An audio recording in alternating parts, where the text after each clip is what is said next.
A Bíblia, permaneça com ela aberta.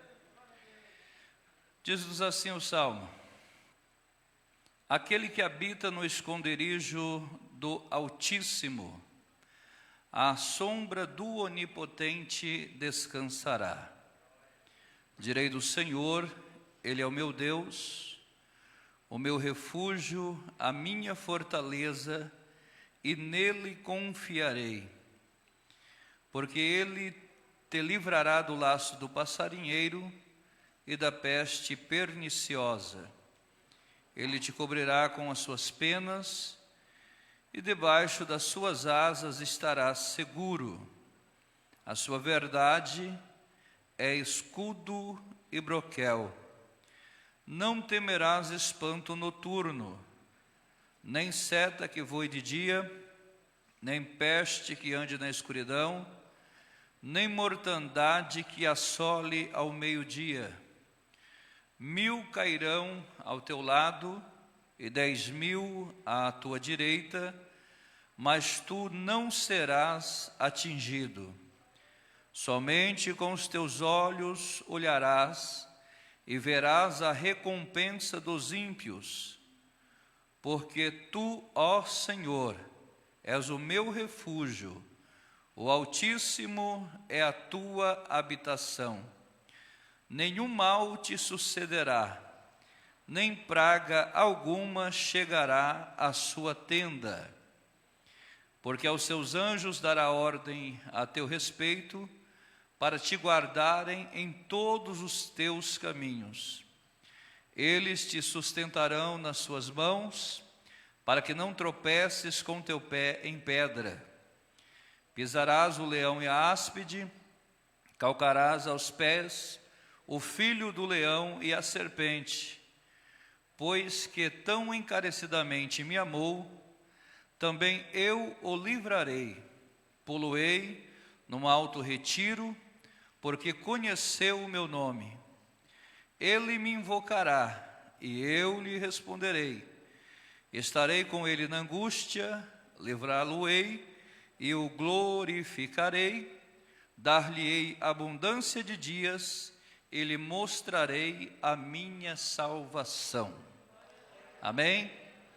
Glória a Deus. Meus amados irmãos, este salmo, ele é repleto de promessas de Deus. Nós podemos acompanhar todos os versículos deste salmo, eles sempre estão fazendo lindas promessas para aquele que se refugia no Senhor, aquele que confia no Senhor. O interessante do título aqui é que diz que a segurança daquele que se refugia em Deus. Então aqui, claramente, o salmista está dizendo que aquele que busca em Deus refúgio. O que é refúgio? É lugar de abrigo, lugar de segurança, aonde se tem amparo.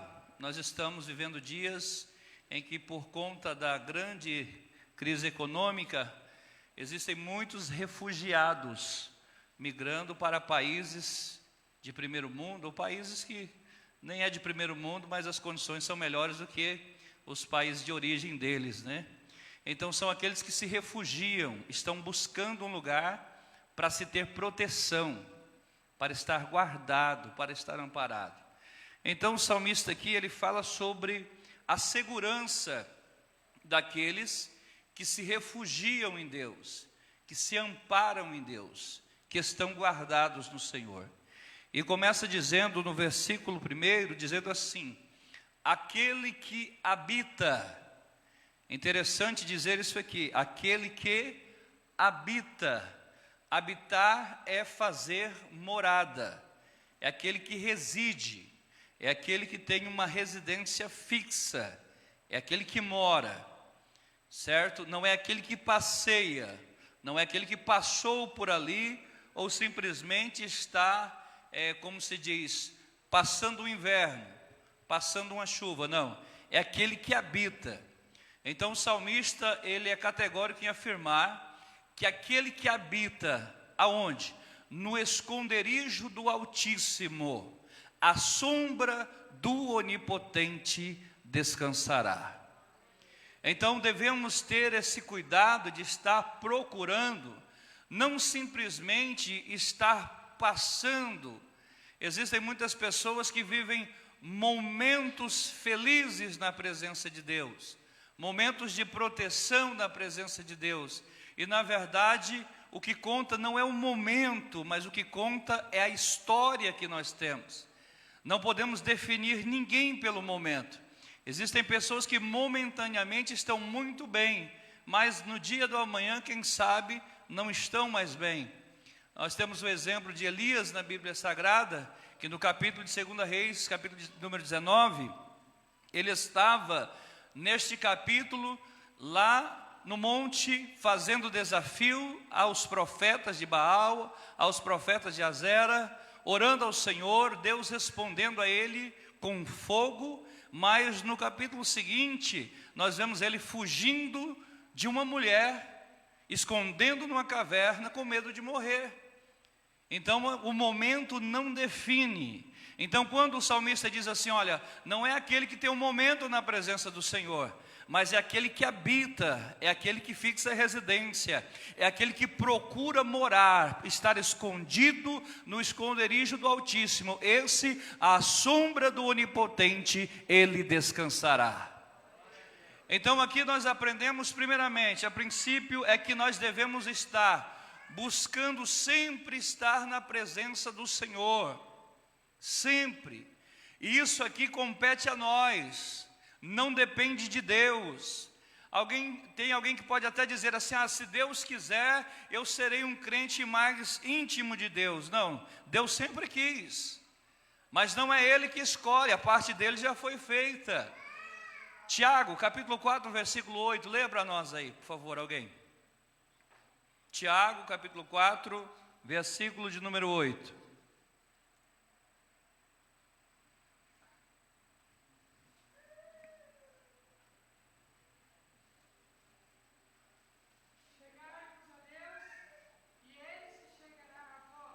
Observa bem, o texto diz, chegai-vos a Deus. E o que ele faz? Ele se chegará a vós, certo? Toda ação provoca uma reação. Então, compete a nós, aqueles que têm um desejo de estar habitando no esconderijo do Altíssimo, nos esforçarmos para chegarmos a Deus. A parte dele já foi feita.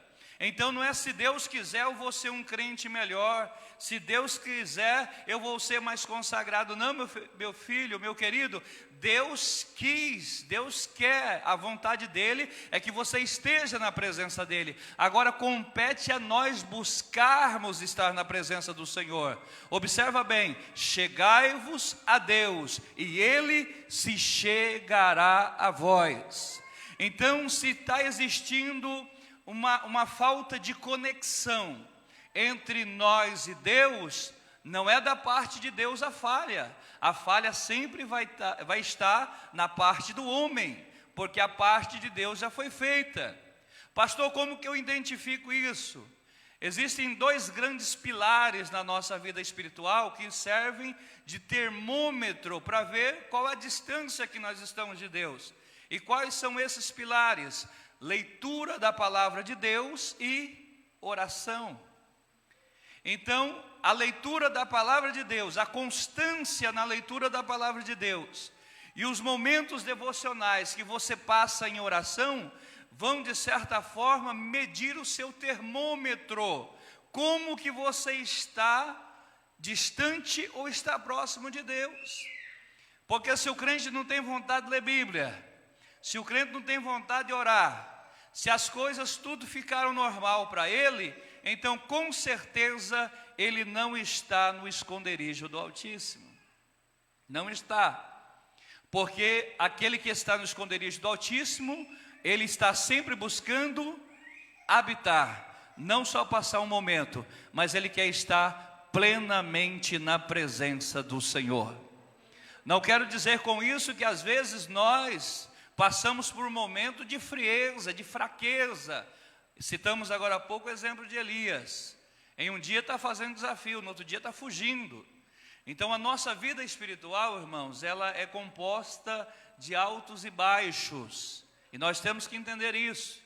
Ninguém consegue se manter num nível espiritual assim, acima da média, como diz alguém por aí, em todo o tempo. Existe dia que você está um gigante, mas existe dia que você não está nem na carne, está só no osso. Só a misericórdia de Deus para nos guardar. Então o crente ele tem que ter equilíbrio e entender que nesses momentos de dificuldades que ele está passando, aquele momento que você dobra o joelho assim, parece que a oração não passa do teto. Aquele momento que você ora parece que dá vontade de levantar, porque parece que a oração não está sendo ouvida pelo Senhor. Este é o momento de você se intensificar na oração. Uma certa feita alguém diz: pastor, eu não vou mais orar de madrugada, porque todas as vezes que eu dobro o joelho eu durmo orando, e quando eu acordo o dia já amanheceu, eu estou de joelho na beira da cama. Eu disse: continua. Mas eu vou continuar dormindo? Eu disse assim: olha, pode continuar. Eu nunca vi um pai reclamar de um filho dormir no seu colo.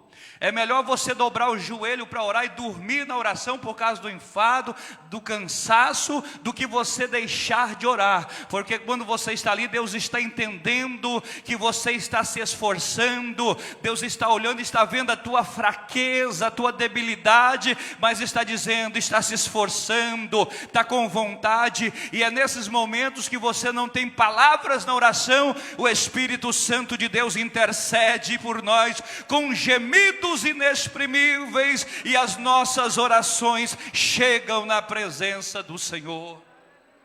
Aleluia! Então observa como é importante isso aqui. Habitar, aquele que habita no esconderijo do Altíssimo. Ou seja, você vai estar escondido em Deus, você vai estar guardado em Deus. O inimigo, vocês observaram aqui, o tanto de pestes que somente este versículo fala: espanto noturno, peste que assola ao meio-dia, um monte de coisa que está acontecendo por aí. Estamos vivendo dias de pestilência, tantas enfermidades que são verdadeiras pestes que estão surgindo, está ceifando muita gente. Mas olha para você, você chegou aqui hoje, você está guardado pelo Senhor. Não é porque você é melhor do que os outros, não é porque você é autoimune, não é porque a vacina já fez efeito, não, é porque Deus está te guardando. Tem gente que teve o melhor tratamento e morreu.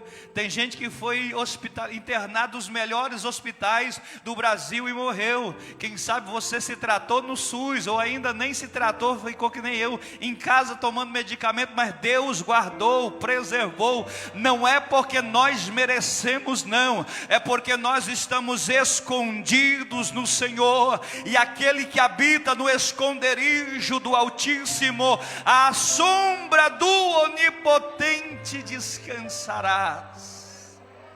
Urabaia surabacandaraia. Sabe o que significa isso? Significa que Deus está assim, ó, guardando. Só faz sombra algo que é maior do que você.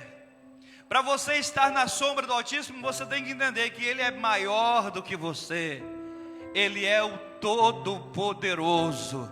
Levanta a mão, deixa eu profetizar para a tua vida aqui nessa noite.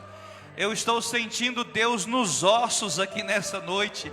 A minha carne está tremendo, os meus ossos estão doendo, porque eu estou sentindo Deus aqui, a santidade de Deus descendo aqui nessa casa, dizendo: eu tenho te guardado, eu tenho te protegido, eu tenho cuidado de você, eu tenho cuidado da sua família. Então descansa no Senhor, porque Deus está com as mãos estendidas para te proteger.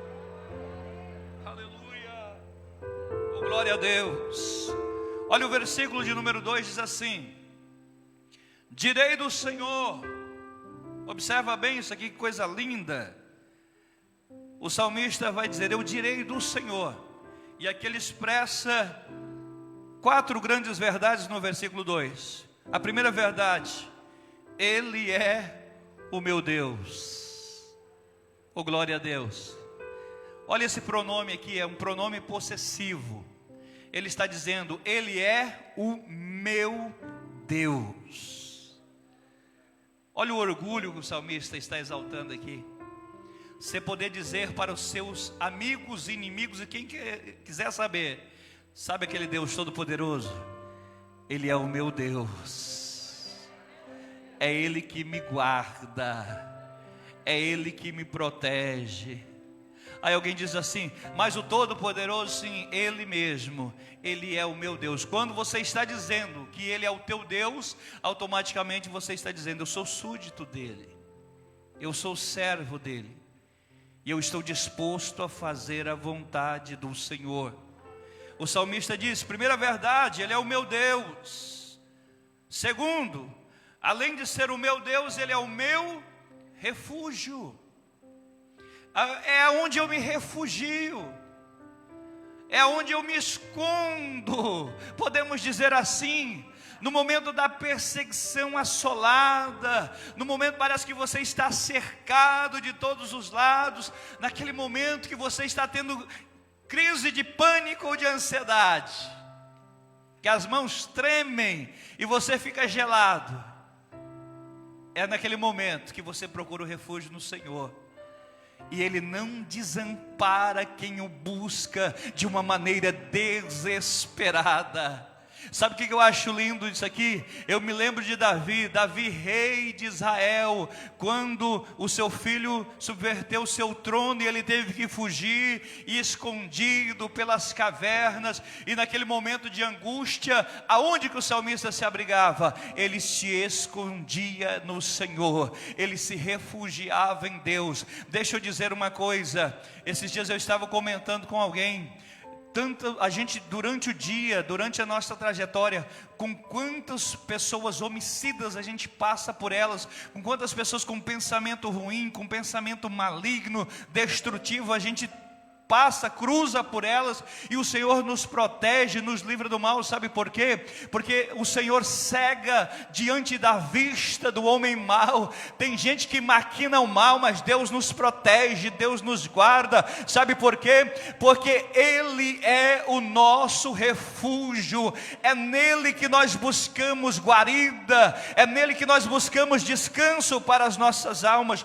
Lembra de Elias? Elias foge, fugindo com medo de morrer, porque ficou sabendo que Jezabel queria tirar-lhe a cabeça do pescoço, queria matar. A ameaça veio de Acabe, mas Acabe era um calça frouxa, mandado pela mulher. A mulher ali é que comandava, e Elias fugiu, se escondeu numa caverna. E agora, quando ele está escondido numa caverna, uma voz, ele consegue ouvir a voz do Senhor. Sabe como que ele consegue ouvir a voz do Senhor? Não é assim, Elias, sai da caverna. O que ele escuta o Senhor falando? O que fazes aqui, Elias? Elias se refugiou dentro de uma caverna. Para surpresa dele, Deus já estava lá, ó. Deus disse, o que fazes aqui? Não é ali. O que fazes aqui? Deus estava na caverna junto com Elias.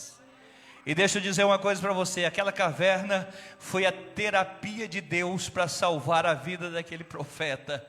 Ele saiu dali 3 vezes mais forte, ungido, consagrado, dedicado ao Senhor. Deixa eu dizer uma coisa para você, não é feio. Nós que somos crentes tem momentos de refugiarmos no Senhor, de buscarmos proteção de Deus. Aquele momento que aparentemente parece que nada está dando certo, parece que você não consegue engrenar as coisas espiritualmente falando. É o momento de se refugiar em Deus, é o momento de se esconder em Deus. E deixa eu te dizer uma coisa, quem sabe eu estou falando com gente aqui que está passando exatamente por esse momento, está passando o momento da caverna, e na caverna não tem holofotes, na caverna ninguém consegue enxergar, na caverna ninguém consegue ver, na caverna ninguém convida para cantar, para pregar, não convida nem para aniversário, não convida nem para festa, porque você está escondido dos olhos humanos, mas Deus está contigo na caverna. e Deus está dizendo: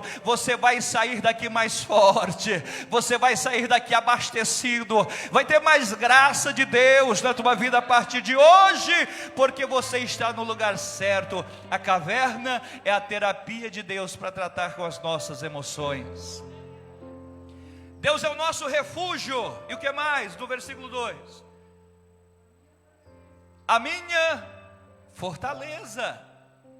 Agora, fortaleza é diferente de refúgio, porque no refúgio eu me escondo, no refúgio eu me abrigo. A fortaleza, eu me sinto protegido.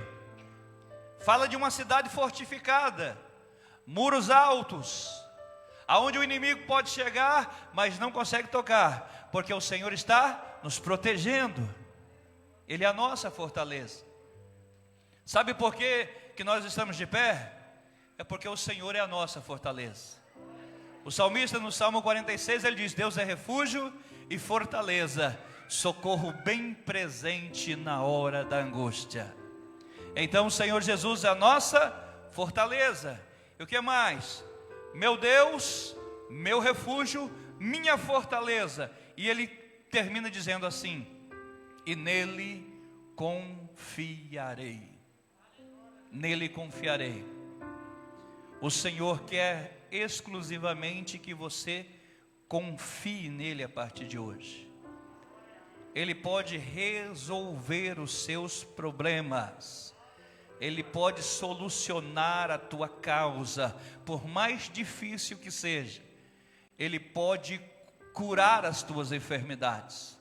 Mas nós temos que confiar no Senhor. Nós temos que acrescentar a nossa fé. Muitas das vezes nós não recebemos aquilo que nós pedimos, porque não pedimos com confiança, não pedimos com fé, não exercemos a nossa fé. É muito comum às vezes, como a gente lê muito a Bíblia, a gente falar de fé e não termos uma experiência relacionada à nossa própria fé.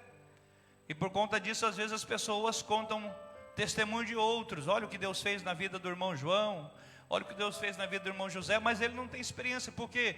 Porque ele nunca colocou a sua fé em ação, ele nunca confiou como deve confiar. Eu me lembro que quando nós assumimos a primeira igreja no campo, nós já tínhamos dirigido uma congregação no ano de 2000 na cidade, e a primeira vez que nós fomos para o campo em 2001. E quando eu fui integrado na obra, eu ganhava bem, eu tinha um trabalho, trabalhava numa empresa, e eu nem participei da reunião de obreiro. Quando eu cheguei em casa, só me ligaram dizendo que eu tinha sido designado para ir para esse lugar. Eu tive que pedir conta na firma, e acertei tudo, e fui para um lugar que eu nem sabia onde era. E fomos para esse lugar, aproximadamente uns 200 quilômetros de Sinop. E quando chegamos nesse lugar, nos primeiros dias, como eu tive que pedir conta, eu recebi só os dias trabalhados, não tive direito a nada, não tive como tirar os meus direitos trabalhistas, e o salário da igreja é aquele salário abençoado, né? E quando eu chegamos lá, a dificuldade, a gente sempre teve esse cuidado de honrar os compromissos, honramos todos os compromissos na cidade, para não sair devendo nada para ninguém, e fomos para esse lugar. E quando chegamos lá nesse lugar, passou uns dias, não conhecia ninguém, e as coisas foram acabando, as poucas coisas que a gente levou. E um dia a irmã Elita chegou para mim e falou assim: ó, aqui em casa está uma fartura. Eu disse: ela disse: está fartando tudo, não tem nada. E eu falei assim: Jesus, tem misericórdia. Aí eu peguei de um olhado e falei: faz a lista aí do que precisa, e eu vou dar um jeito. E ela fez uma lista, irmão. Os irmãos nunca falam para a esposa fazer uma lista, porque ela faz com força mesmo, viu? Ela fez aquela listona desse tamanho. E eu peguei, na localidade lá só tinha 2 mercadinhos, é uma vila pequena. Eu acho que ela pensou que eu ia pedir fiado lá na vila, né, que a gente estava sem dinheiro, e fez aquela lista grande. Eu peguei aquela lista, e ela ia falando: pode colocar tal coisa? Pode. Ela foi anotando. Ela falou assim: você sabe que eu não cozinho sem sazon, né? Eu falei: pode pôr sazon. Aí colocou o sazon dela, e eu peguei aquela lista, irmão Miguel, dei uma olhada para a lista, fui para dentro do quarto, coloquei aquela lista no chão, e coloquei o joelho em cima dela, e falei: Senhor, eu nunca precisei disso aqui, eu tinha o meu salário, o Senhor me tirou para a obra e disse que não ia faltar nada. E olha como é que está a minha situação hoje. Olha a dificuldade que eu estou passando hoje. O Senhor me disse que nunca ia faltar nada. E hoje eu estou com dificuldade. Faça alguma coisa. Eu comecei a orar ao Senhor dentro do quarto. Nisso tinha um irmão, um evangelista, irmão Valdemar Prel, um alemão. E ele trabalhava com medições de fazenda. Ele era agromensor, topógrafo, que fala, né? Media as fazendas. E na época, o patrão dele disse assim: olha, Valdemar, tem uma fazenda grande para medir, você faz uma compra aí, arruma aí uns 10 peão e faz uma compra aí para 60 dias para levar esses peão para o mato para fazer esse serviço. E o irmão Valdemar fez aquela comprona, lotou uma Toyota daquela Bandeirantes, daquela bicha que treme mais do que não sei o que, cheio de compra, e o irmão Valdemar está se preparando para poder ir para a fazenda. E nessa vila só tinha um orelhão, e ficava uma pessoa responsável por atender o orelhão e levar o recado para as pessoas. Daqui a pouco tocou esse orelhão, a pessoa atendeu, é para o Valdemar. O irmão Valdemar foi atender, aí o patrão dele falou assim: Valdemar, não precisa ir mais para a fazenda. Nós pegamos aqui em Sorriso uns lotes para poder cortar, para poder marcar, e você vai para a cidade de Sorriso. Ele falou assim: mas agora eu já fiz a compra, o que eu vou fazer com essa compra? Ele falou assim: sei lá, se vira. Ele falou: você não é crente? Faz o que o teu Deus mandar você fazer. Oh, glória. Bom, Valdemar pegou aquela Toyota carregada de compra. E eu estou lá no quarto orando e eu escutei o barulho daquele negócio chegando lá no pátio da igreja. Bom, Valdemar chegou: irmã Elita, eu tomei a ousadia de comprar umas coisas aqui e vim trazer para vocês. E eu falei: oh, glória, a bênção chegou. E foi descendo o saco de compra para 2 meses, para 10 pessoas, eles trouxeram e descarregaram da nossa casa. E aí a gente foi conferindo as coisas que ela pediu. Aí eu peguei e falei assim: olha, eu só vou comprar agora só o sazon. Ele falou assim: não precisa comprar não, naquele saco ali tem. Sabe por quê? Porque Deus cuida de nós nos mínimos detalhes. Deus está interessado em que você tenha suas próprias experiências com o Senhor. Levanta a mão, deixa eu ministrar uma bênção de Deus para a tua vida. Você não foi chamado para viver contando experiência de outras pessoas. Deus te chamou para ter as tuas próprias experiências. Ele é o teu Deus, Ele é o teu refúgio, Ele é a tua fortaleza. Confia somente no Senhor. Tem vitória de Deus chegando para a tua vida. Se você acredita, com as mãos levantadas, glorifique o nome do Senhor nessa noite.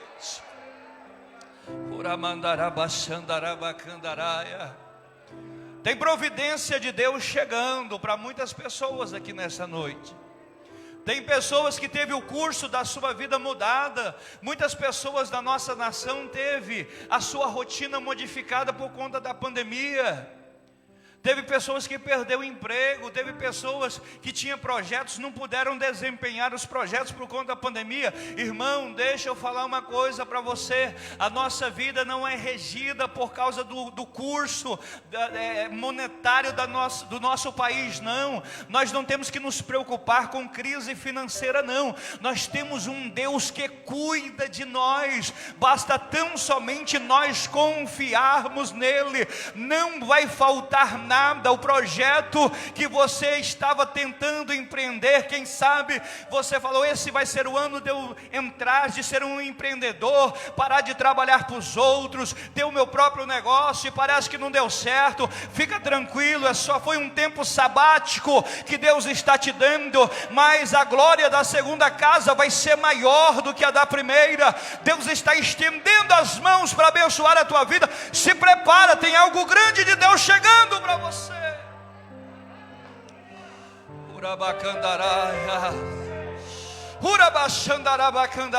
Levante a mão e por alguns instantes adore ao Senhor.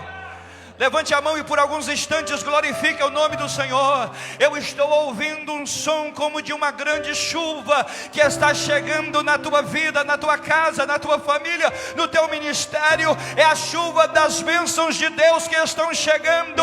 Não tem homem, não tem demônio que possa impedir o agir de Deus na tua vida. Se prepara, porque tem algo grande chegando para a tua vida.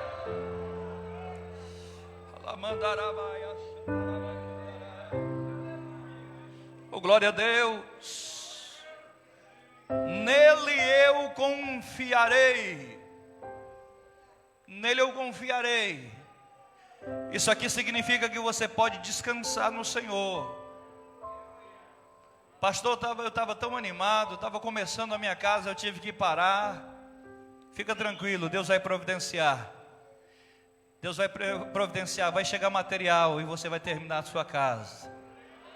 Pastor, eu estava quase chegando na casa própria e aí estou pagando aluguel e tal. Fica tranquilo, Deus vai estender as mãos em teu favor. Pastor, mas nós estamos falando de tempos de crise.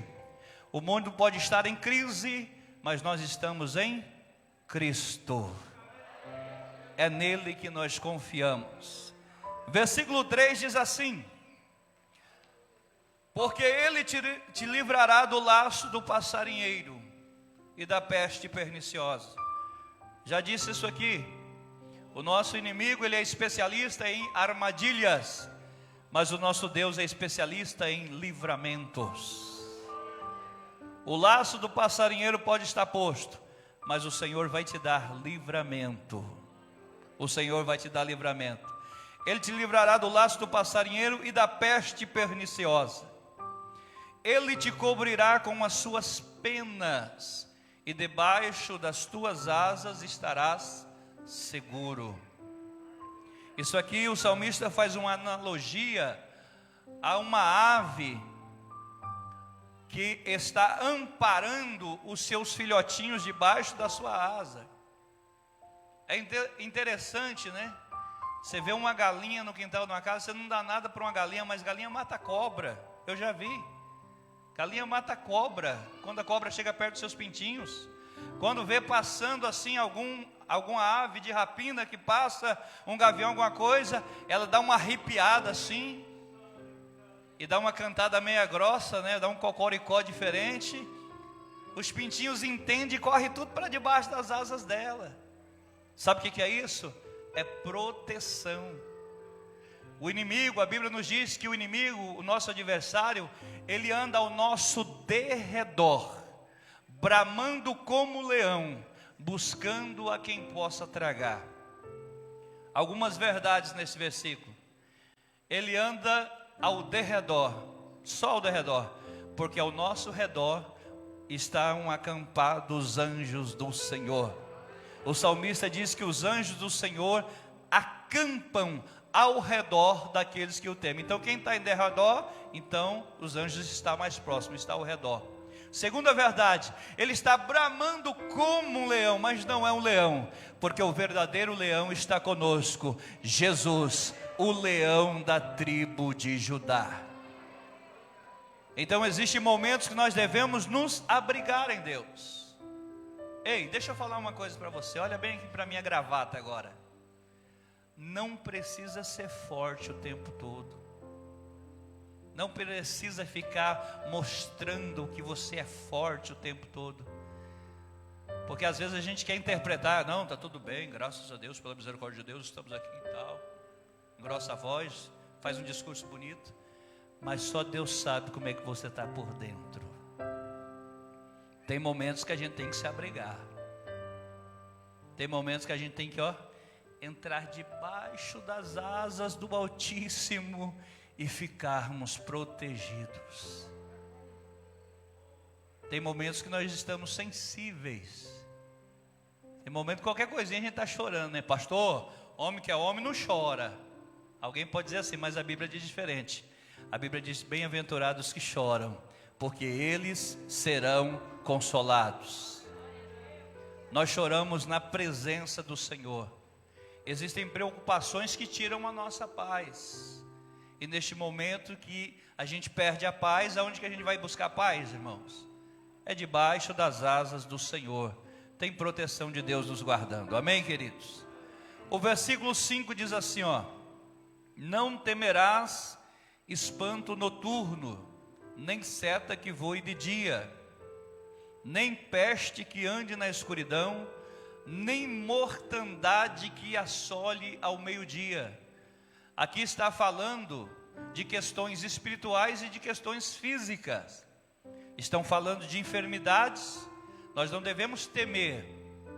Não quer dizer que nós estamos imunes, estamos livres. Podemos ser contaminados com qualquer tipo de enfermidade, mas nós não devemos temer. Simples assim. Mas pastor, tem pastor morrendo. E daí que tem pastor morrendo? Ele só está indo no arrebatamento primeiro do que nós. Daqui a pouco a gente chega lá. Tem gente que está indo primeiro, e daí? O importante é estar preparados para esse momento. A morte não é para causar medo para crente, viu? Se tem crente que tem medo da morte, ele precisa receber uma oração para ele se libertar desse sentimento. O que é a morte para o crente? É o veículo, é o transporte que vai nos conduzir à presença do Senhor. Todos nós passaremos por ela, se não formos arrebatados, né? Todos nós passaremos. Então não é só Covid não, irmão. Tem infarto, tem acidente, tem um monte de coisa aí. Então não é, a nossa preocupação não deve ser com a morte. A nossa preocupação deve ser estar preparados quando a nossa senha for chamada. Certo? Então o salmista fala aqui de enfermidades e também fala de questões espirituais. Espanto noturno. Tem gente que tem pesadelo. Tem gente que não consegue dormir em paz. Sabe o que é isso aí? Perturbação do inimigo. O Senhor Jesus pode te libertar também. Não é comum um crente ficar tendo pesadelos constantemente. É reflexo de alguma coisa espiritual que não está bem. Está tendo pesadelo? Pastor, eu preciso de oração. Vamos orar, vamos identificar o que é que está acontecendo. Sabe por quê? Você não pode temer. Tem crente que acorda de noite, tem medo de ir na geladeira beber água. Dorme com a luz acesa.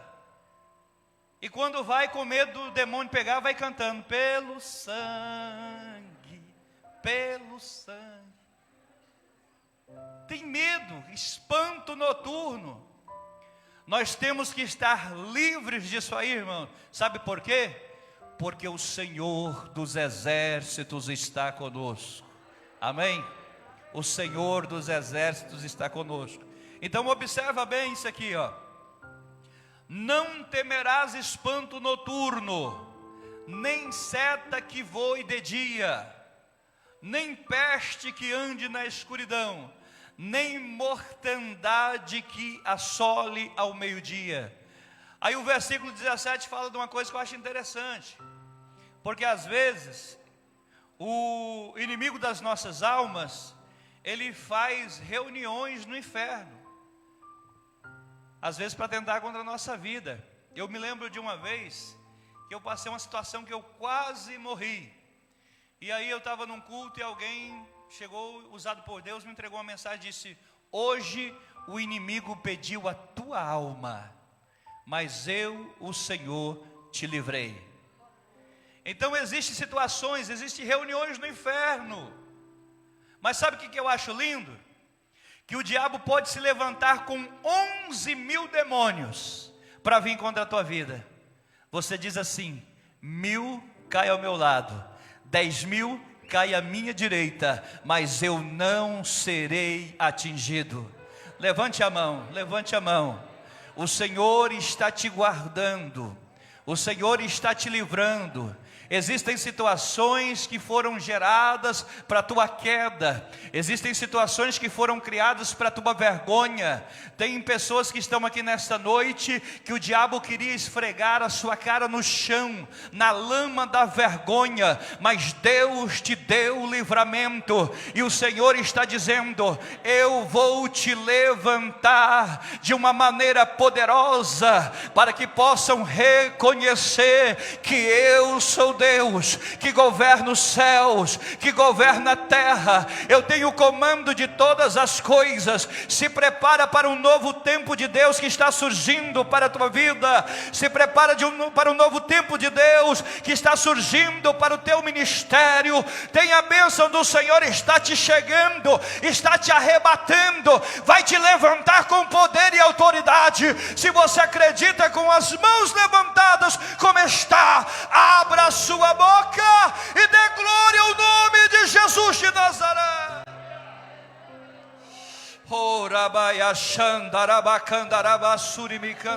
Se você é batizado com o Espírito Santo, aproveite este momento para ser renovado nesta noite. Se você é batizado com o Espírito Santo e há algum tempo não fala mais em línguas, seja renovado nesta noite. O Senhor, Ele quer te usar, Ele quer te dar poder e autoridade para que você possa desempenhar algo poderoso para Deus.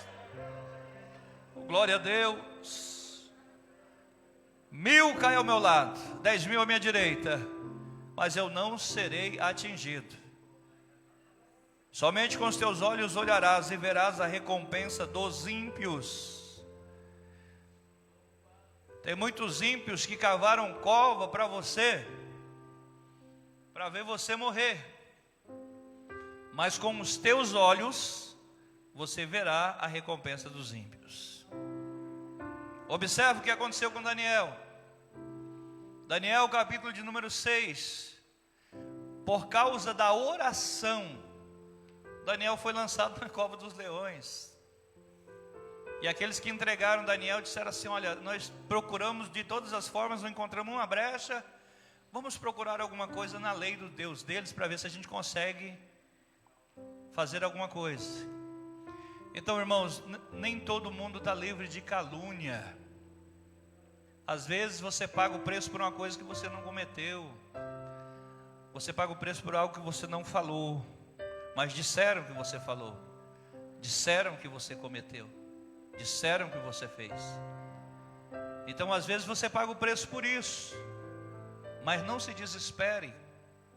Encontraram dentro da lei uma brecha. Olha, Daniel, ele ora ao Deus dele e não abre mão. Então vamos fazer o seguinte: quem não orar somente ao rei, não prestar suas petições somente ao rei, será lançado na cova do leão. Pronto, conseguiram o decreto do rei, o rei selou com seu anel.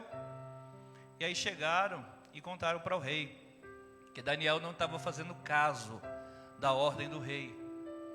E sabe o que era interessante, irmãos? O rei gostava de Daniel.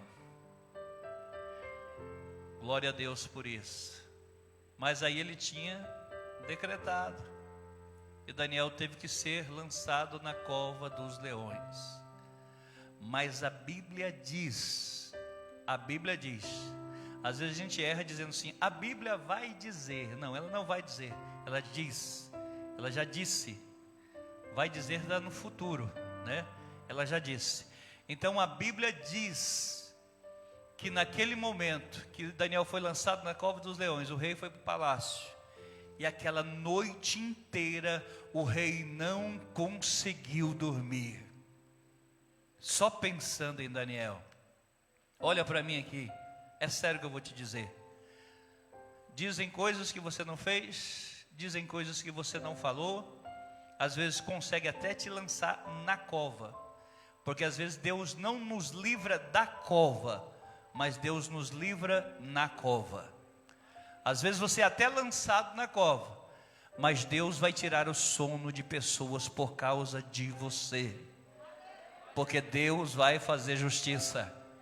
E agora o rei não consegue dormir, e de madrugada, cedinho, o rei corre lá para a cova, e de longe o rei brada dizendo: Daniel, dar-se-ia o caso de que o Deus a quem tu continuamente serves tenha podido livrar-te dos leões. Aí o rei parou para ouvir, e o silêncio é quebrado com uma voz de dentro da cova que diz: ó rei, vive eternamente. O Deus a quem eu sirvo, Ele enviou os seus anjos e me livrou da boca dos leões. Deixa eu te dizer uma coisa: você pode até estar dentro da cova, mas Deus vai te livrar na cova. Ele não vai permitir que os leões te devorem. Sabe por quê? Porque Deus tem propósitos com a tua vida. Se você acredita nisso, então glorifica este Deus Altíssimo, glorifica este Deus eterno. Ele está tirando o sono de gente por aí, Ele está incomodando gente por aí ao teu respeito, rapaz. Deus está criando situações. Quem sabe alguém ocupou uma vaga que era tua, por causa do jeitinho brasileiro. Alguém foi lá, manipulou, fez manobra, te colocou lá no final da fila. Mas Deus está dizendo: eu sou Deus que inverto a fila. Eu pego o último e coloco por primeiro. Eu pego quem está embaixo e coloco por cima. Eu pego o humilhado e exalto, para mostrar que eu sou Deus. Tem socorro de Deus chegando.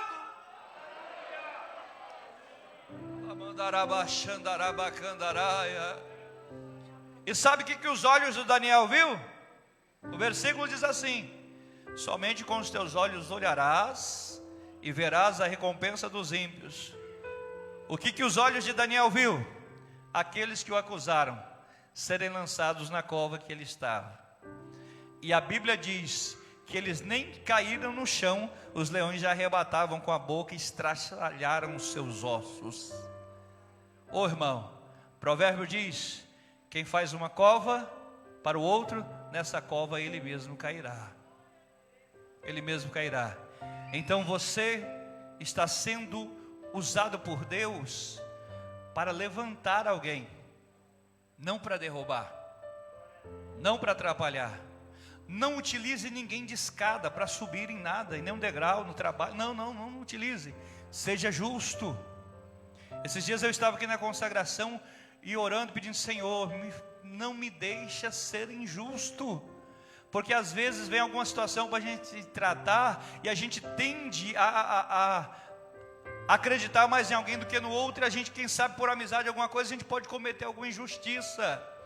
E o nosso Deus não permite injustiça. Ele não permite, Ele é um Deus que faz justiça. Amém, irmãos? Somente com os teus olhos olharás e verás a recompensa dos ímpios. Aí ele começa a exaltar, e essa parte aqui eu acho linda, porque ele diz assim, ó: porque tu, ó Senhor, és o meu refúgio, o Altíssimo é a tua habitação. Observa que nesses salmos, 4 nomes de Deus vistos nesse salmo descrevem diferentes aspectos. O primeiro é Altíssimo. Versículo 1 diz: aquele que habita no esconderijo do Altíssimo. E o versículo de número 9 também diz: o Altíssimo é a tua habitação. Demonstra que Ele é maior do que qualquer ameaça ou perigo. Ele é o Altíssimo, certo? Então não existe inimigo que possa amedrontar o nosso Deus. Não existe. Então às vezes eu fico preocupado, eu fico pensando assim: se cada um de nós tivéssemos a consciência, porque parece que às vezes tem crente que parece que está viajando. Se cada um de nós tivéssemos a consciência da grandeza do nosso Deus, não teria nada que nós não conseguiríamos. Foi lido hoje aqui Filipenses 4:13. Posso todas as coisas, não por mim, não por merecimento, mas por causa daquele que me fortalece. Você está precisando de fortalecimento espiritual, fortaleza de Deus, para confiar no Senhor, para acreditar nos seus propósitos, nos seus desígnios. Não, se Deus prometeu, irmão, vai dormir tranquilo, fica firme, fica na brecha, fica na posição. Porque quem tem promessa de Deus e fica na posição, ele não morre enquanto a promessa de Deus se cumprir. não se cumprir na vida dele. Então, queridos irmãos, primeiro, ele é altíssimo. Aí o salmista ainda retrata outro nome aqui, ele diz assim, ele chama ele de onipotente. E o que é onipotência? É um dos atributos divinos de Deus, que lhe faculta o direito de ter todo o poder. Observa, antes da criação da matéria, já existia Deus, porque foi Deus que criou. A Bíblia diz, no capítulo 1, versículo 1 de Gênesis, no princípio criou Deus os céus e a terra. Aí a ciência vem e diz assim, que a terra surgiu de uma explosão cósmica, do Big Bang, né? Explodiu, e aí com o passar dos anos, as moléculas iam se juntando e formando e tal. Conversa para boi dormir. Mas mesmo que acreditasse nisso, essa explosão trouxe origem à matéria. Mas Deus existe antes da matéria, porque de eternidade a eternidade, o salmista diz, tu és Deus, tu és Deus. Quando Gênesis 1 diz, no princípio criou Deus, essa parte de criar aqui, vem do hebraico que significa bara. O que é? É chamar à existência algo que nunca antes havia existido. Então a matéria não existia, certo? Então se a matéria passou a existir, a partir do momento que Deus liberou a voz e a ação para que ela fosse criada, então Deus existia antes da matéria. Com a matéria veio o tempo. Antes não havia cronologia, não havia tempo, porque se não tem matéria, para que medir tempo? Para que medir espaço?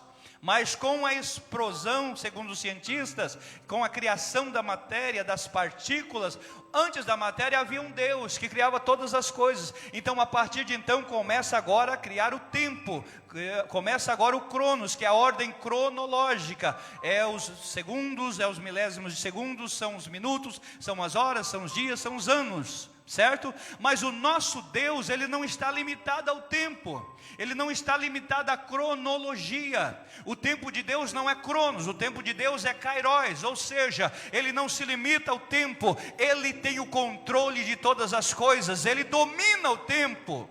É por isso que nós vamos ver lá em Eclesiastes capítulo 3, dizendo, no capítulo número 3, que há um tempo determinado sobre todo o propósito debaixo dos céus.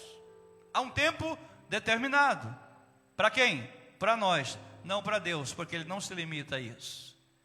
Então é interessante entendermos isso aqui. Ele é onipotente, Ele tem todo o poder. Quando Jesus morre, Jesus ressuscita, e o Senhor Jesus, Ele vai dizer o seguinte: é-me dado todo o poder nos céus e na terra. Dá para imaginar isso aí, crente? O Deus que você serve, Ele tem todo o poder nos céus e na terra. Com isso você não precisa ficar querendo desafiar o diabo, porque o diabo é forte, o diabo tem força, mas ele não tem poder. Poder somente o nosso Deus que tem. Amém? Então Ele é onipotente. Não tem luta que Ele não possa vencer por você. Não tem problema que Ele não possa solucionar para você, porque Ele tem todo o poder. Então o salmista chama Ele de Altíssimo, de Onipotente. Vamos terminando aqui. E também chama de O Senhor, que é do hebraico Jeová. Garante ao crente que a presença divina está sempre com ele. Ele é o nosso Senhor. Interessante que quando Moisés falou assim: Deus, e se Faraó perguntar em nome de quem que eu estou sendo enviado? Aí o Senhor disse: olha, diga que o eu sou vos enviou a vós. Ele é o eu sou. Interessante isso aqui, eu sou é no tempo presente. Eu sou, não é eu era, não é eu serei, eu sou. Então no passado Ele é Deus, no presente Ele é Deus, no futuro não será, Ele continua sendo Deus. Hebreus capítulo 13, versículo 8 diz: Jesus Cristo é o mesmo ontem, hoje e será eternamente. Então levante a sua mão e dê glória a Ele, porque Ele pode resolver tudo aquilo que você precisa. Terminando, Ele é o Altíssimo, Onipotente, é o Senhor, e Ele é o meu Deus. Isso aqui é lindo. Expressa a verdade de que Deus torna-se íntimo, achegado daqueles que nele confiam. Ô irmãos, que alegria você poder falar assim: é o meu Deus. Vamos falar de coisas pequenas, de conquistas pequenas. A irmã que mora de aluguel, né? Consegue comprar uma casa. E alguém fala assim: e essa casa? A irmã dá um sorrisão assim, fala assim: é a minha casa. Né? Não é uma alegria? Né, jovens? A moto, o carro, a primeira moto, o primeiro carro. Você que está ralando aí de bicicleta para cima e para baixo, consegue comprar uma motinha. E essa moto aí, falando: é a minha moto. Consegui comprar. Estou falando de coisas pequenas, né? Coisas pequenas, coisas dessa terra que tem valores emblemáticos porque são conquistas. Agora você imagina alguém olhar assim como Salmo de número 19, que diz assim: os céus manifestam a glória do Senhor, o firmamento anunciam as obras das suas mãos. E alguém fala assim: quem que fez tudo isso? Você fala: o meu Deus.